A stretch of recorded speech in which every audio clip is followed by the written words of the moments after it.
Top FM. More music variety. Top.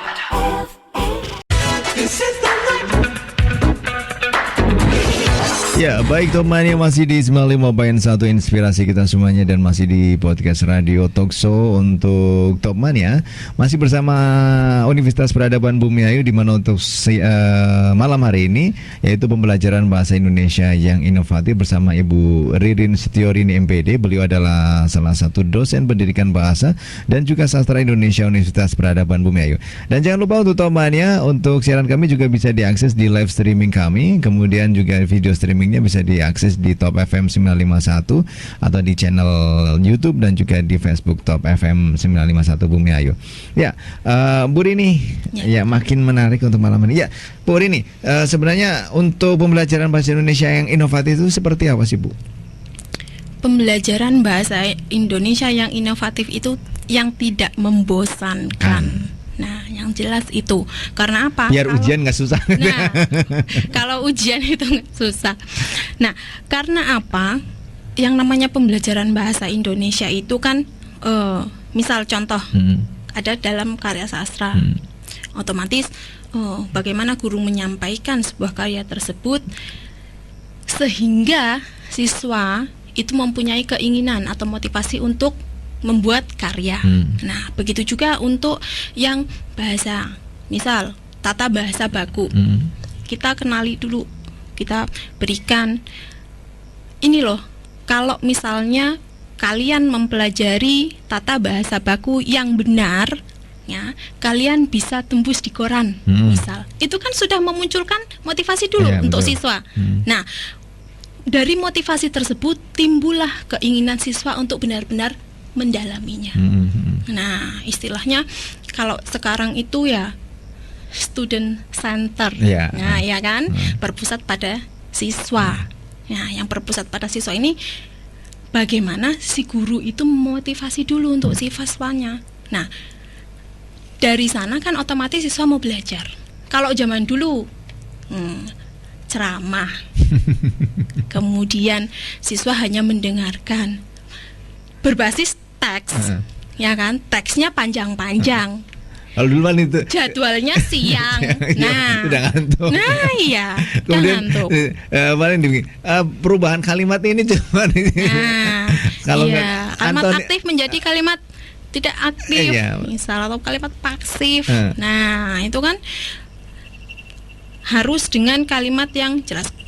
Untuk guru mengetahui atau guru ketika menyampaikan harus jelas juga. Ini menjadi tugas wajib dari guru itu sendiri. Karena apa? Bahasa Indonesia itu kan dianggap mudah yang sebetulnya susah. Nah, susah. Tapi yang nggak susah-susah banget gitu. Kalau yang memang pengen mendalaminya gitu. Nah, karena dianggap susah ini, siswa itu sudah takut dulu. Nah, kalau kemarin itu waktu seminar Pak Yusan juga dari dari PPSI juga peradaban itu menyampaikan bahwa coba sekarang kalau misal kalian itu mau nyebrang ke sungai, ya, di seberang sungai itu ada orang tua Anda yang sedang sakit tapi Anda tidak bisa berenang, bagaimana? Nah, kan bingung ini mau nyebur apa tidak, kalau nyebur nanti saya hanyut dan lain sebagainya. Nah, tapi kemudian jawabannya Pak Isan, ya kalau kamu pengen nyebrang ya nyebrang saja, gitu kan. Kalian kan tidak tahu itu dalam atau dangkal. Yang penting kalian mencoba. Tadi mau mencoba terlebih dahulu gitu. Nah, dari sana kan sudah terlihat bahwa siswa atau mahasiswa itu sudah ragu-ragu dulu dalam mempelajarinya. Sehingga apa? Belum mencoba tetapi sudah berpikir bahwa itu sulit. Nah, ditambah lagi atau mungkin yang lebih parahnya adalah belum mencoba tapi sudah beranggapan alah gampang. Ternyata, nah akhirnya kan tidak mau belajar. Alah gampang. Bahasa Indonesia sendiri adalah bahasa kita kok, bahasa sehari-hari. Kita aja mempelajari bahasa Indonesia. Loh, apa memangnya kita itu di pembelajaran bahasa Indonesia hanya mempelajari komunikasi saja? Kan tidak. Nah, itulah makanya perlu diperdalam dan perlu diperbaharui. Contoh surat menyurat. Kan banyak yang melakukan kekeliruan. Ya, kalau betul, surat-surat menyurat kadang-kadang ternyata antara yang dinas dan ini kan Nah, itu beda ya Bu ya? ya, masing-masing beda, gayanya kan juga ada yang berbeda gitu. Kemudian oke lah, jangan dulu lihat tata letaknya, tapi kosakata yang digunakan, kemudian tanda baca. Nah, itu kan juga masih banyak. Kalau kata-kata asing yang seharusnya dicetak miring, tapi banyak yang tidak tercetak miring. Tuh. Misal kata download. Nah, itu kan sebetulnya kata asing. Harusnya kan miring. Nah, itu dari sana kosakata, kemudian penggunaan huruf kapital ya. Kata dan atau kata dalam itu kan sebetulnya tidak menggunakan huruf kapital kalau dalam judul. Nah, tapi kan banyak yang menggunakan dan di awalan D-nya itu kan menggunakan huruf kapital. Nah, itu makanya saya juga sering ini untuk HMJ ya. Kalau di kampus itu kan ada HMJ. Itu sering saya baca, Mbak, kalian itu kan dari Prodi Bahasa Indonesia, kok masih keliru? Lah ini saya ngopi, itu dia salahnya. Kalian itu ngopi yang salah. Nah, harusnya kalau kalian dari Prodi Bahasa Indonesia itu diperbaiki. Akhirnya sekarang kan lebih cermat. Nah, kalau semester awal, misal rekrutmen HMJ baru kan seperti itu, masih menggunakan kata atau surat-surat lama yang dari copy kakak paste. tingkat, copy paste, surat undangan, apalah copy paste dari file-file yang lama. Yang sebenarnya salah gitu. Yang sebenarnya salah. Hanya mulai sekarang. Ada huruf-huruf yang tidak. Nah, Itu adalah salah satu bentuk dari apa ya namanya berarti kekeliruan. ya kekeliruan, terus juga adab bersurat di bahasa Indonesia. Sebenarnya di bahasa Indonesia yang benar itu sebenarnya di situ ya. Betul. Itu begitu. Dan kemudian tidak hanya di surat menyurat. Katakanlah ketika kita membuat sebuah poster. Nah, itu kan juga sering menggunakan kata-kata yang salah itu. Makanya kalau dalam prodi kami kan ada mata kuliah tata bahasa Indonesia, tata bahasa baku bahasa Indonesia. Nah, di sanalah kita belajar mengolah kata berkaitan dengan huruf ya. Kemudian yang tercetak miring, penggunaan tanda titik, penggunaan tanda petik. Nah, kan ada petik 1, petik 2. Nah, kan seperti itu. Itu perbedaannya bagaimana itu dipelajarinya itu di sana. Jadi nggak asal nulis tanda petik, tanda centung gitu. Tanda pentung gitu. Kalau zaman dulu kan tanda pentung. Dari tidak asal itu ya Bu ya. Tidak asal itu. Makanya begitu memasuki ya ternyata mumet ya. Tapi kalau sudah terbiasa ya pasti sudah lancar. Ya. Oke, Bu, untuk masa pandemi ini seperti apa Bu untuk pembelajaran bahasa Indonesia yang mungkin dilakukan khususnya di Universitas Peradaban Bumi Ayu? Ya. Khususnya kalau di Universitas Peradaban Bumi Ayu itu kami menggunakan beberapa model. Yang namanya model pembelajaran itu kan banyak.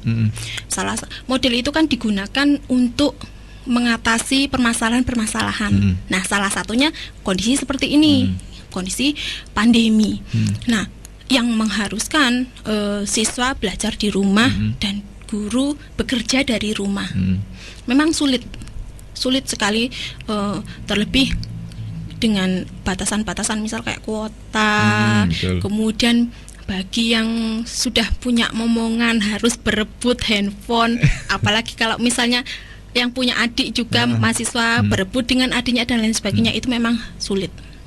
Tetapi ada beberapa model yang kami gunakan, atau ini juga bisa berlaku untuk semua mata kuliah ya, dalam dunia pendidikan atau dalam pembelajaran itu mengenal yang namanya model strategi, kemudian metode pembelajaran. Nah, itu bisa kita gunakan. Biasanya kalau saya pribadi itu menggunakan PBL atau pembelajaran berbasis proyek itu, atau project based learning. Nah, itu kan yang mana siswa itu dituntut untuk membuat atau menciptakan sesuatu atau memproduksi sesuatu. Contoh kalau misalnya pada tata bahasa baku misal, itu berarti kita membuat sebuah teks yang mana yang kami nilai adalah kata-kata, kemudian aturan, kaidah kebahasaannya itu sudah benar atau belum. Nah, kemudian kalau misalnya karya sastra, artinya mereka sudah mampu membuat puisi atau belum. Nah, itu juga sebetulnya tidak hanya digunakan pada pendidikan bahasa Indonesia saja atau pembelajaran bahasa Indonesia, tapi bisa digunakan model ini ya. Model ini bisa digunakan untuk mata atau mata pelajaran yang lainnya. Berarti walaupun masa pandemi ini tetap mahasiswa dituntut untuk tetap kreatif itu. Tetap harus. Ya, karena kami memang mengedepankan kan output, ya kan ya, mengedepankan luaran dari siswa sendiri. Kayak misal harus punya karya berupa bukunya bisa antologi cerpen, antologi apalagi misal cerita rakyat dan lain sebagainya, atau artikel ilmiah dan lain sebagainya. Jadi memang ketercapaian itu ya betul-betul yang kita kejar. Berarti setiap mahasiswa dituntut untuk membuat sebuah karya gitu, Bu, yang nantinya dibukukan. Betul. Oh, keren juga ya. Dibukukan atau dipublikasikan. Keren juga. Alhamdulillah. Ya, semoga siswa bisa memahami itulah. Kadang kan ada beberapa mahasiswa yang ya Allah berat. Kenapa sih harus seperti ini? Ya sudahlah, saya ngulang nggak apa-apa. Toh saya nggak bisa. Mungkin ada yang seperti itu, dan memang ada beberapa yang udahlah, yang penting saya mengerjakan.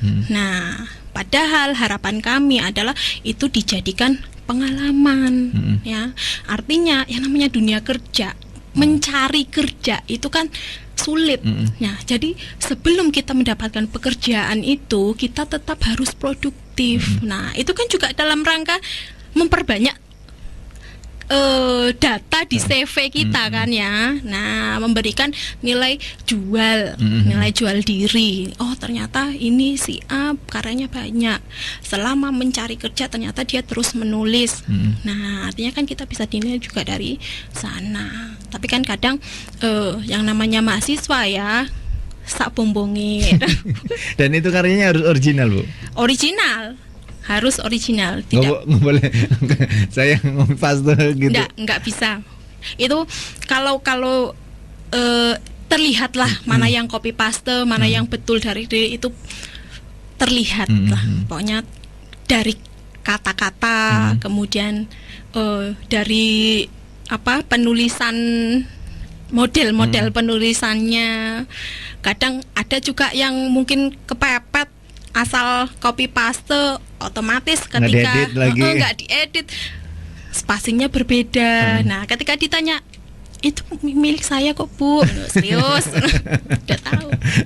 Dan ya harus mengulang. Itu tidak ada ampun bagi mereka yang copy paste. Ya, kemudian itu nanti kalau pas dibukukan ini Universitas Peradaban Bumiayu sebagai fasilitator saja, atau mungkin siswa atau mahasiswa peradaban sendiri yang kemudian karya ininya itu dibukukan. Ya, untuk publikasinya ya. Nah, untuk publikasinya kita memang hanya fasilitator. Ya, meskipun kita tidak menutup untuk bagi mahasiswa tertentu, saya katakanlah saya pengen dipublikasikan di Gramet. Nah, berarti saya ngejarnya Gramet terus, atau saya pengen dipublikasikan di penerbit A, berarti saya harus ke sana. Nah, itu juga tergantung dari mahasiswa sendiri. Berarti kita tidak menghalangi harus di sini, harus menurut sini, itu tidak. Tapi bagi mahasiswa yang memang kekurangan informasi, kami sediakan, kami fasilitasi. Dan alhamdulillah juga memang beberapa mahasiswa sudah banyak yang terpublikasi di Gramedia, kemudian surat kabar tadi ada Pantura News, kemudian Radar Tegal dan lain sebagainya. Alhamdulillah sudah banyak. Ya, ada kesulitan nggak, Bu, di masa pandemi ini untuk menilai hasil karya dari mahasiswa? Belum ada kesulitan. Masalahnya apa?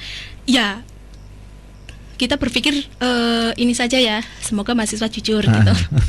Dilihat dari karya itu tidak ada kesulitan. Karena apa? Ya karena kami menggunakan project based learning itu ya, penilaian berbasis pembelajaran berbasis proyek itu, dan tidak melihat hasil saja, tapi juga prosesnya. Nah, untuk penilaian seperti itu kan juga tidak mutlak bahwa kamu harus terbit atau kalau tidak terbit berarti ngulang. Nah, itu tidak juga seperti itu. Tetapi melihat dari prosesnya. Untuk istilahnya kayak nakutin seperti itu kan memang kita kadang suka ya pokoknya harus terbit, kalau tidak berarti nanti nilainya. Nah, itu juga ini jadi bocoran juga ini ya. Nah, itu juga tidak seperti itu, tapi dalam rangka memotivasi itu tadi. Untuk penilaian ya saya rasa belum ada kesulitan sih untuk penilaian itu. Kalaupun belum ada pertemuan ya Bu? Belum ada pertemuan ya? Belum. Iya. Paling kalau pertemuan ya ada kita via daring ya, di Zoom atau live Instagram seperti itu. Itu juga kami biasanya mengadakan. Mahasiswa konsultasi mungkin. Konsultasi tetap. Konsultasi biasanya via WA gitu. Ya, kemudian berkaitan dengan di bahasa, khususnya di pendidikan bahasa dan juga sastra ini sebenarnya untuk prospek kerjanya selain jadi pengarang, kemudian juga tadi cerpenis gitu ya, novelis gitu. Nah, ini untuk prospek-prospek kerja yang lainnya selain itu apa, Bu? Alhamdulillah, prospek kerja dari lulusan pendidikan bahasa Indonesia itu sangat banyak.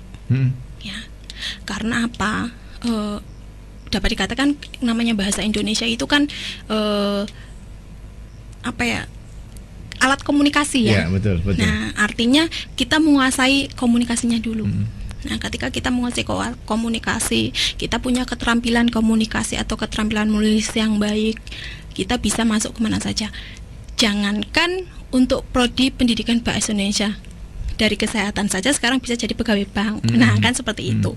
Nah, tetapi apabila kita memilih yang linear dengan jurusan kita itu bisa jadi misal seorang PR, public relation. Nah, kemudian kita juga bisa jadi penulis. Itu tadi ya, karena kita memang gemar menulis sehingga kita jadi penulis di Gramet, kemudian atau di surat-surat kabar dan lain sebagainya, itu juga bisa. Kemudian kita juga bisa jadi seorang peneliti bahasa. Di Indonesia kan ada yang namanya balai bahasa. Ya, betul. Nah, kita kan juga bisa masuk ke sana, jadi staf sana juga bisa, menjadi peneliti bahasa bisa. Kemudian untuk jadi pengajar apalagi ya. Nah, negosiator bisa nggak, Bu? Jadi negosiator bisa. Bisa lah, karena kita kan sudah jago ngomongnya ini ya, jadi bisa lah ya. Tuh, asalkan kita paham materinya dulu. Nah, kemudian ada juga lagi yang lebih keren ini. Kita bisa jadi seorang pengajar di luar negeri. Bahasa Indonesia? Ya. Emang dibutuhkan, Bu? Wow, jangan tanya. Ya. Ada yang namanya BIPA. Paham BIPA, pembelajaran bahasa Indonesia penutur asing. Nah, baik itu untuk dari mahasiswa, artinya pertukaran mahasiswa, atau memang kita yang belajar anak-anak dari negara Indonesia yang ikut orang tuanya di luar negeri. Ya, seperti pengalaman saya kemarin ke Thailand, saya ke KBRI, saya tanya-tanya soal peluang kerja bagi lulusan bahasa Indonesia di sana, sangat terbuka luas. Bahkan di kampus-kampus ibaratnya kampus-kampus negerinya ya, nah, kampus-kampus di Thailand sana juga membuka untuk prodi bahasa Indonesia sendiri. Itu dosen bahasa Indonesia di luar negeri. Betul. Dan mengajar bahasa Indonesia meskipun pengantarnya wajib bahasa Inggris atau bahasa negara yang dituju.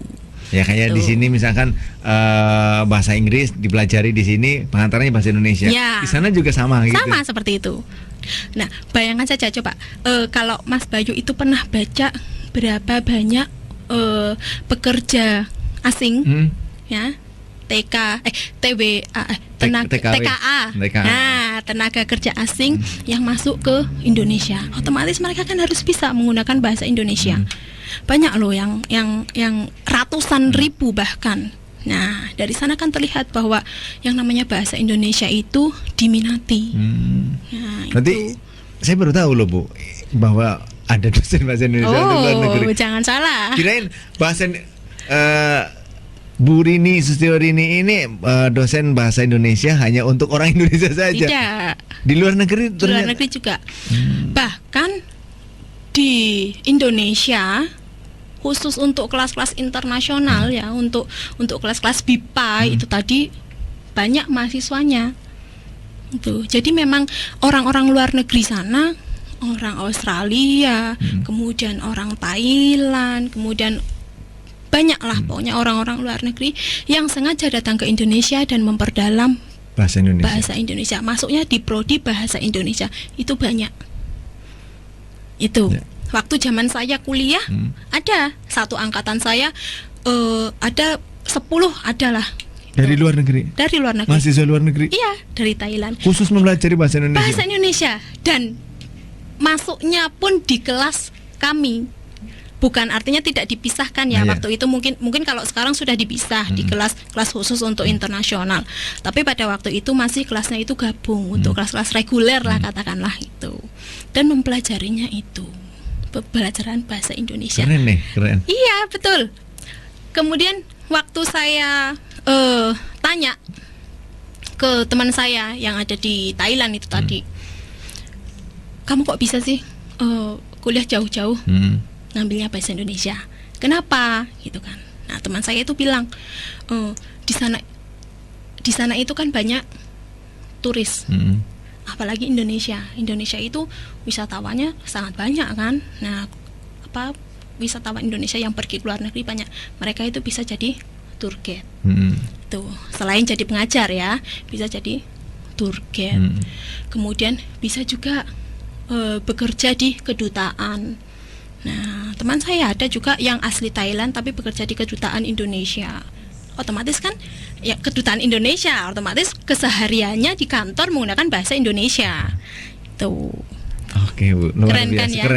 Keren. Dan kemarin juga saya Dan lebih sudah- keren dosen bahasa Indonesia di luar negeri. Keren. Ya, iya, makanya jangan salah lah, jangan pandang sebelah mata prodi Bahasa pendidikan Indonesia. bahasa Indonesia itu.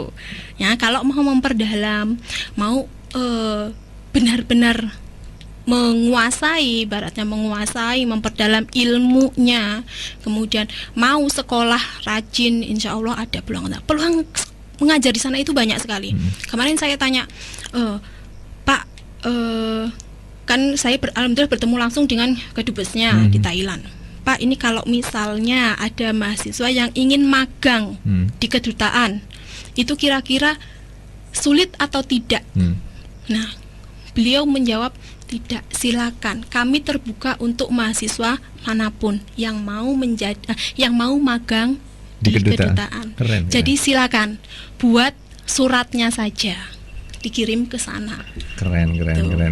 Kami sudah komunikasikan dengan sana. Hanya saja dari kampus sendiri memang belum disiapkan. Ya, insya Allah nantilah. Semoga bisa cepat tercapai untuk bisa magang di sana, baik untuk magang di kedutaannya ataupun di sekolah Indonesia di luar negeri. Oke, ya. Baik, terima kasih Bu Rini. Menarik dan juga keren. Ya, menarik dan keren karena apa, bahasa Indonesia ke luar negeri ini ya. Jadi jangan kalau jadi kuliah di Universitas Peradaban Bumiayu khususnya di pendidikan bahasa dan sastra, paling jadi guru di Indonesia gitu. Nah, iya. ini jangan salah ini ya, Jangan Bu. salah. Ya, ternyata peluangnya sangat banyak sekali gitu ya. Banyak. Peluangnya Banyak. Oke, ya Bu, terakhir sebelum kita closing bincang-bincang kita terakhir untuk statement Bu Rini, saran bagi orang tua dan juga guru untuk dalam pembelajaran bahasa Indonesia, Bu. Ya, mungkin kalau dari kami pribadi ya melihat realita yang ada bahwa siswa-siswa itu terlalu menganggap mudah pembelajaran bahasa Indonesia, tetapi ketika terjun menjadi susah. Nah, saran kami buatlah pembelajaran bahasa Indonesia itu tidak membosankan. Ya, artinya kita sebagai pengajar itu harus mau belajar. Yang pertama, selain kita belajar keilmuan dari bahasa Indonesia tersebut, belajar juga model pembelajaran. Mengingat model pembelajaran bahasa Indonesia khususnya itu amat sangat banyak untuk meningkatkan minat baca, meningkatkan minat belajar, meningkatkan minat menulis dan lain sebagainya. Kalau kita mau belajar memahami dan mempelajari model-model pembelajaran dan strategi, metode dan lain sebagainya itu akan memudahkan guru sendiri dan juga siswa. Jadi ya pesan saya untuk para guru di luar sana, guru khususnya guru bahasa Indonesia, marilah kita buka pikiran siswa supaya mau lebih memperdalam bahasa Indonesia. Dan untuk Universitas Peradaban sendiri masih menampung ya Bu ya? Masih menampung, alhamdulillah. Jadi silakan kalau mau yang kuliah tidak sekadar kuliah ya, yang pengen punya banyak karya, nah silakan bergabung dengan kami. Ya, dan untuk pendaftaran masih dibuka ya Bu? Masih dibuka Sampai akhir tahun kalau tidak salah. Akhir ini ya. Akhir tahun ini. Ya, oke ya. Ya, baik Tomania dan juga untuk teman-teman semuanya, demikian bincang-bincang kita untuk malam hari ini di podcast Radio Talkshow untuk bersama Bu Rini Setiorini. Beliau adalah dosen pendidikan bahasa Indonesia, sastra dan Indonesia Peradaban Bumiayu yang tentu malam hari ini sangat menarik Ibu. Keren. Ya keren. Tak kira untuk bahasa Indonesia sendiri hanya untuk orang Indonesia gitu loh. Tapi ternyata luar biasa. Dan Universitas Peradaban sendiri hasilnya juga keren karena sudah banyak yang masuk di Gramedia dan surat kabar Radar Tegal, Pantura News dan lain sebagainya. Ya, ini tentu hal yang sangat luar biasa. Terima kasih Bu Rini untuk kedatangannya untuk malam hari ini. Baik, terima kasih juga Mas Bayu sudah meluangkan waktu. Sukses selalu Bu Rini. Amin. Ya, mudah-mudahan mahasiswanya juga tambah banyak di pendidikan bahasa dan sastra Indonesia. Amin. Universitas Peradaban Bumiayu. Ya, sekali lagi terima kasih Bu Rini dan juga untuk teman-teman dari Universitas Peradaban Bumiayu. Ya, dan sayang sekali untuk bersamaan kita Topmania harus sampai di sini terlebih dahulu karena nggak terasa. Ya, 1 jam bincang-bincang kita bersama Bu Rini Setiorini MPD. Beliau adalah dosen pendidikan bahasa dan sastra Indonesia dari Universitas Peradaban Bumiayu. Jangan lupa untuk temannya yang saat ini belum menjatuhkan pilihannya bisa bergabung bersama Universitas Peradaban Bumiayu karena masih dibuka untuk pendaftaran mahasiswa baru, khususnya di Prodi Pendidikan Bahasa dan Sastra Indonesia Universitas Peradaban Bumiayu. Karena ternyata untuk pendidikan bahasa dan juga sastra ini keren loh, keren. Pokoknya keren lah ya. Jadi lebih keren dari bahasa Inggris ternyata. Baik, terima kasih Bu Rini untuk kedatangannya malam hari ini. Assalamualaikum. Waalaikumsalam. Ya, dan juga untuk temannya. Demikian untuk bincang-bincang kita. Saya Bayu Ahmad yang bertugas dan juga seluruh kerabat kerja. Ada rekan Dispa DJ selaku penanggung jawab dalam program ini juga mengucapkan banyak terima kasih. Wassalamualaikum warahmatullahi wabarakatuh. Anda masih di 95.1 Top FM. Inspirasi kita semua. Satu Nusa, satu bangsa, satu Indonesia.